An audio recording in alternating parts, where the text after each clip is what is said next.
At the very outset, I would like to thank God for His grace, for His mercy, endures forever. And that's the reason why we're gathered here this morning.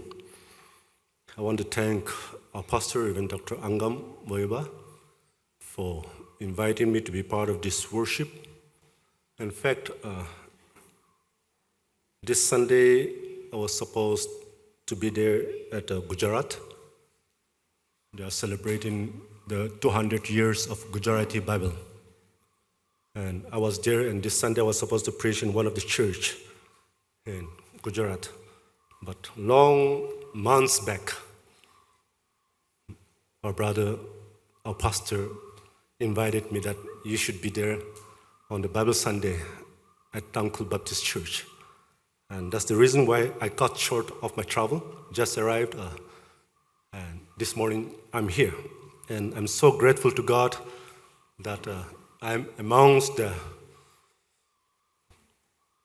my own congregation, because way back in 2000 and 2004, when I was doing my doctoral studies here in UTC, the Naga Christian Fellowship, inclusive of all the Nagas from Manipur, from the rest of Arunachal, or any Nagas residing here in Bangalore, we had just one church, worshiping at All Saints Church, with many of our Tangkhul brothers, Mao brothers and sisters, family members. The church was so much into one as Naga family. We worship, we rejoice, we had a fellowship. And just last Sunday, we had an Advent Christmas program at the Methodist Church where NSF worship. Our pastor was a preacher. As I look at the Nagas being together, worshiping together, I remember the day when we were together worshiping. And I always long that we be one. And yet, because of convenience, today we have many Naga churches, and yet we continue to hold on and we continue to cherish as Nagas in Bangalore, and we should come together as often as possible.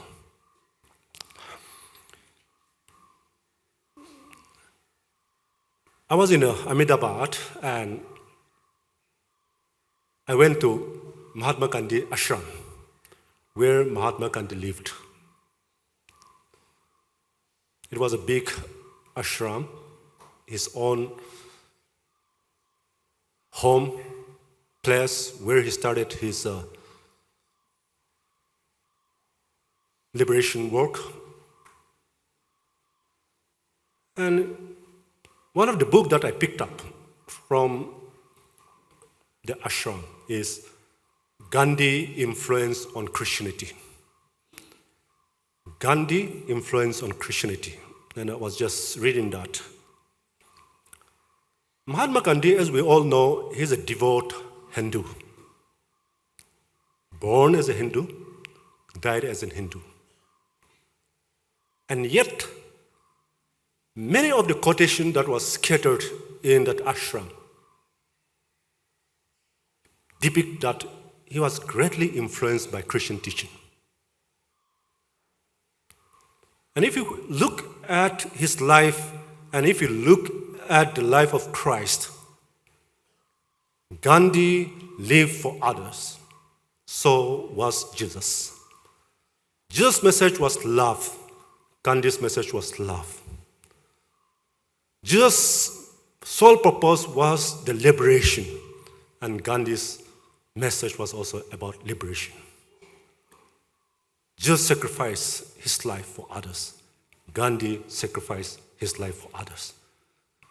And many of his quotation was influenced by Sermon on the Mount, Matthew chapter 5. And Gandhi always says, the Bible, the teaching of Christ, is the core. It should be the core of all religions. And in many of his teachings, even songs, he used to sing these hymns, church hymns. And he always quote passages from the Bible. He has a great influence on Christian community as well. After reading that one, I began to question what kind of Christian we are. Are we a Christian by religion? Or are we a Christian by practice? And this is where we have to draw a line.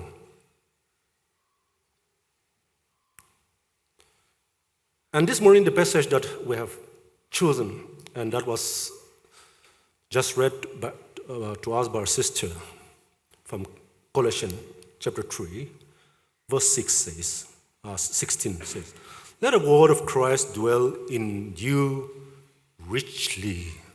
Let the word of Christ dwell in you richly.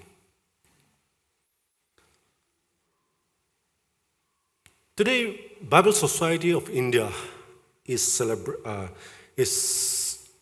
organizing a Bible Sunday, and most of the churches in India, they are observing this Bible Sunday. The main mandate of the Bible Society of India for the last 213 years, founded in way back in 1808. Our mandate is to translate Bibles in one's own mother language. And recently in the World Assembly at Netherlands, instead of using the mother language, they use the word, the language of mother's milk, because we start speaking mother's language through mother's milk. And so we think no matter how fluent we are in English or Hindi, whatever language that we might have adopted, we think in our own language. That's where we start. Perhaps even our first word is a mother language. Our last language could be our mother's language. And that's where our root starts. The word, this Bible, yes, it's available in many languages, and yet our mandate is everybody should read Bible in their own language. Today, we have translated about 96 Bibles in different languages, about 80 plus New Testament. And so together we have around 160 to 70 Bibles. But imagine, India, we have 1,672 official language. 1,672 official recognized language in India, out of which only about 160 to 70 languages have Bible. In other words, we still have to translate nearly 1,500 Bibles.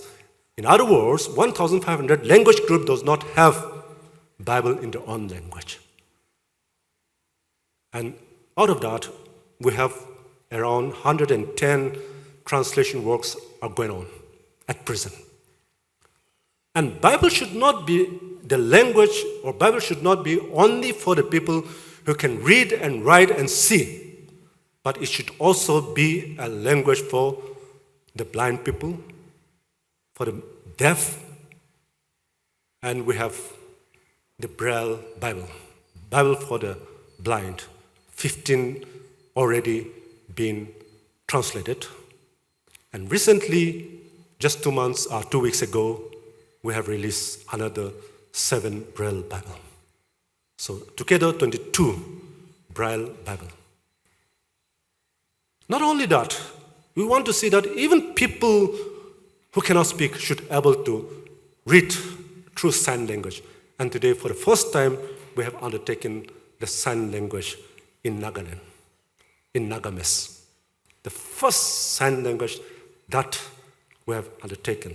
And hopefully, the beginning of next year, we will release the first sign language in India.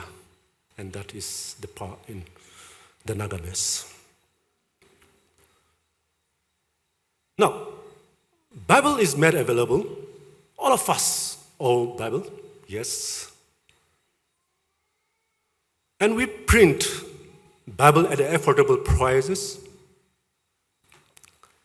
We also distribute Bibles.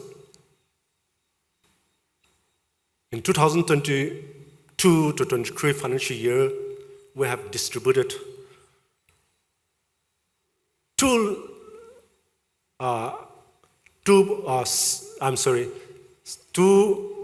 lakhs 60,000 Bibles. And today, in the whole of the world, we have the Bible Society is one of the members of the UBS, United Bible Societies, consisting of 156 national Bible societies covering 140 countries in the world.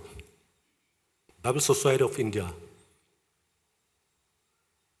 is one of the leading Bible society, being the largest populated country, surpassing even China this year itself in the month of March. And so we have so much work to be done. And to this, our commitment is God's word for God's world. God's word for God's world, for God's people. And in this, Colossians chapter 3, verse 16, it talks about God's word. Let the word of Christ dwell in you richly. Word of Christ. What is the word of Christ?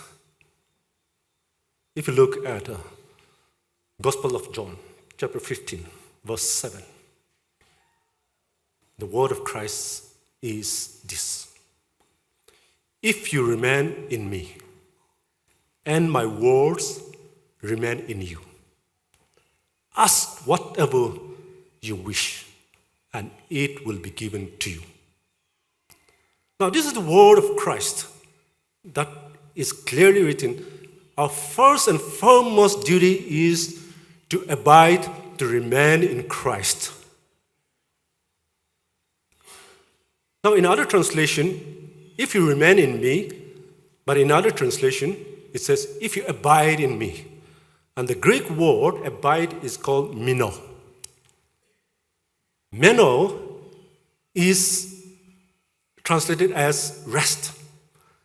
Rest here, meno, abide in Greek, meno, which can be translated as rest, doesn't mean that to be idle, but an arrow before going or before shooting the target must first rest in the hands of a wearer. And so the arrow is not there as an idol to remain there, but to go forward, it has to first be in the hands of a wearer. Now, as Christian, we are to move forward, but first it has to remain in Christ. I hope I'm making my point clear. So unless we remain in Christ first as a foundation, we cannot move forward or we cannot reach the target. Our Christian, our life, from the day we are born till the end, we have a goal. We have a goal. Now, so in Colossians, it says, if you remain, or if my word remain in you, and Colossians also clearly said, this word of Christ dwell in you richly. No, dwell also has a connection with this remain, abide. Dwell can also be an abode, where we reside. Now, from the earthly perspective, our abode, our home, our dwelling place is our address, where you reside. That's where people knows us. And that's where our connection starts. But to me, today, as I joined this Bible Society of India, I'm not just confined with the Baptist churches, but off and on I'm with the Anglican church, with the CSI church, with the Methodist church, and so many denominations. And if you look carefully in the world, today today there are about approximately 4,000 different religions in the world. Perhaps Christianity is on the top list. But surprisingly, Christian denominations, it is said that there are about 45 different denominations within Christianity. And that's the moral failure of Christianity. As Richard Niebuhr, one of our theologians, said, denominationalism is the moral failure of Christianity. Having so many denominations itself is the failure of Christianity. We try to protect our own denomination, and we consider other denomination as a denomination, more judging them as an heresy. And this is exactly what happened to Paul. Paul never visited Colossae, the church there. He was in the jail. But he sent his missionary to Colossae, a Colossian church, established the church.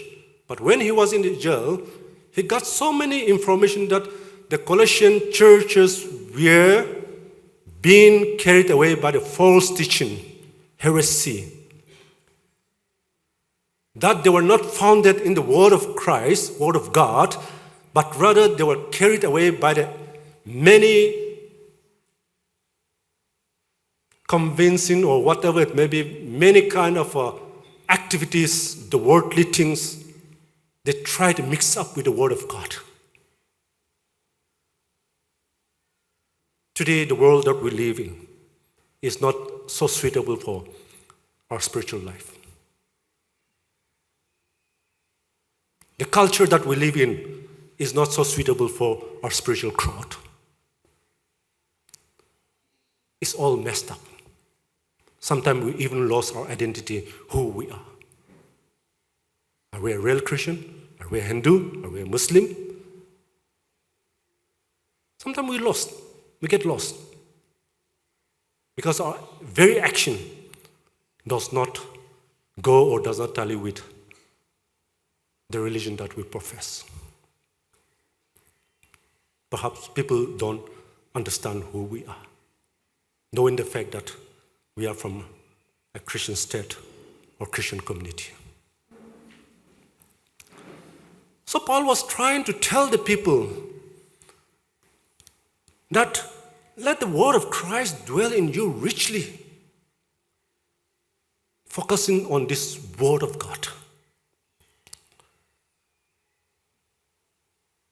So the Bible Society of India, one of the added mandate is translation, yes, publication, distributing the Bible, and yet we have added Bible engagement. People should not just own the Bible, but they have to engage with the Bible. They have to read the Bible. They have to live according to the Bible, teachings of the Bible. They have to live out so that the world will identify who we are. And so our Bible engagement, we want to see that everybody not just read. Nowhere in the Bible, from Genesis to Revelation, there is a mention about read the Word of God. No. Nowhere. You just read, starting from Psalm 1.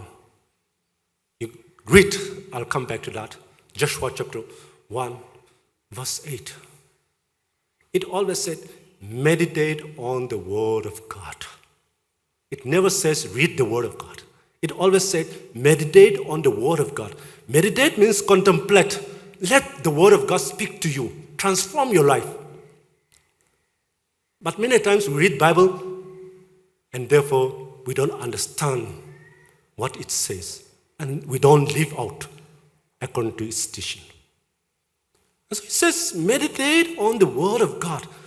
Now please, if you have Bible, please open with me Joshua chapter 1 verse 8.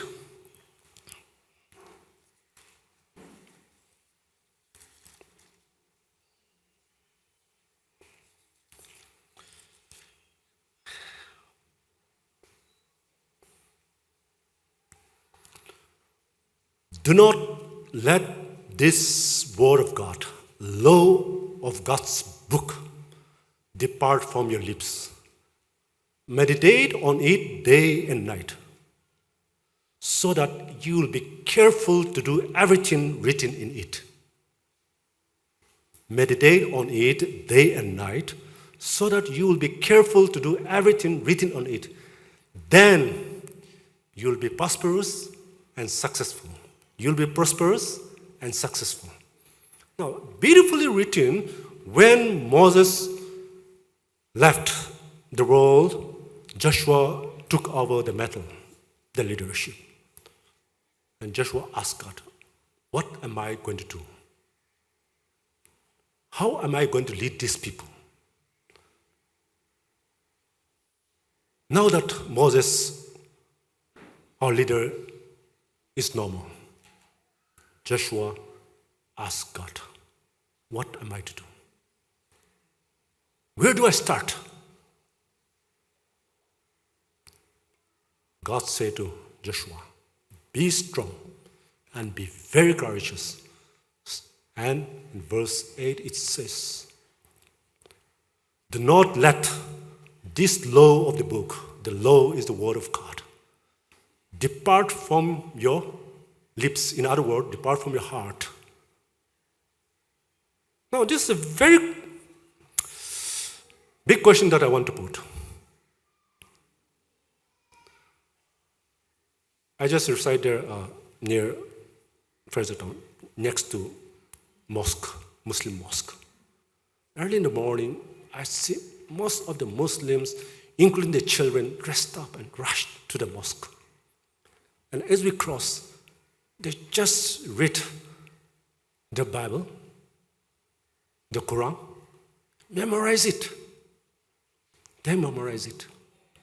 They recite it. Just children from all, young to old. They just bow and recite, memorize. Now in this Joshua, chapter 1, verse 8, God says to Joshua, not just simply read the Bible. Let this word, the law, be on your lips. Means memorize it. It should be ready. Anytime we should be able to speak out. Just when you are asked to preach, just when you are asked to read, just read and then light goes off, you stop. Because you cannot read. How many of us meditate on the Word of God, memorize the Word of God, so that you are ready to preach, you are ready to speak out, you are ready to speak against the principalities of these dark forces? Because the Word of God has an authority. In the name of Jesus, there's power, authority to speak against the dark forces. And every time you cannot just go on opening the Bible and where it is, where can I find? That's the time when the evil forces laugh at us. Satan laughs at us. And it says, memorize it. It should be ready on your lips. So that when the evil forces, when dark time comes, bad time comes, here it says, you'll be careful to do everything written in it. Because the Word of God is already in your heart, and so that it's ready in your mind, and so that you can fight against the evil forces. So that you'll be careful to do everything written in it. The book says, then the world where you and I stand. We are meant to be successful. We are meant to be a leader. We are meant to achieve the goal, the purpose that He has sent. We are not just sent to this world to be idle, to just enjoy whatever facilities your parents or parents leave behind. But we are the people who will have to find our ways. And as the Word of God says, remain, abide, meno. The arrow has to stay first in the master's hand to move out. And this is a wonderful passage that has just reminded us once again. If you abide in me, and my words abide in you, ask whatever you wish, and it will be given to you. May this word continue to speak to us so that we live according to the Word of God. We meditate on the Word of God and live a victorious life. God bless you all. Thank you.